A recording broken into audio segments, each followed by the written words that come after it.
আমাদের সভ্যতা কিভাবে বিকশিত হয়েছে সেটা আপনাদের বুঝতে হবে। হিমালয় পর্বতমালা আর ইন্দু সাগর নামে পরিচিত ভারত মহাসাগর আমাদের সুরক্ষা দিয়েছিল বলে আমরা একটু অলস হয়ে পড়েছিলাম।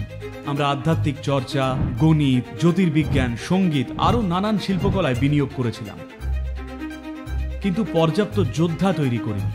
কারণ তখন যুদ্ধ বলতে শুধু এখানে ওখানে কিছু স্থানীয় খুঁটিনাটি সংঘর্ষ ছাড়া কিছুই ছিল না। কিন্তু যখন লোকেরা হিমালয়ের গিরিপথগুলো খুঁজে পেল, তখন তারা এসে শুধু লুটপাট, ধর্ষণ করে পালিয়ে যেত। কিন্তু যখন দেখলো এখানকার মানুষ কত নরম, তখন তারা সম্রাট হয়ে বসল। আর এই জিনিসটা এখনো আমাদের মধ্যে চলে আসছে, কারণ মনের গভীরে কোথাও একটা আমাদের ধারণা কেউ একজন এসে আমাদের রক্ষা করবে। এর মধ্যে কিছু সত্যতা আছে, কিন্তু একই সাথে সময় যখন বদলায় আমাদের প্রতিক্রিয়াকেও সেই অনুযায়ী বদলাতে হবে। যদি আমরা না বদলাই তাহলে আমাদের অনুতাপ করতে হবে।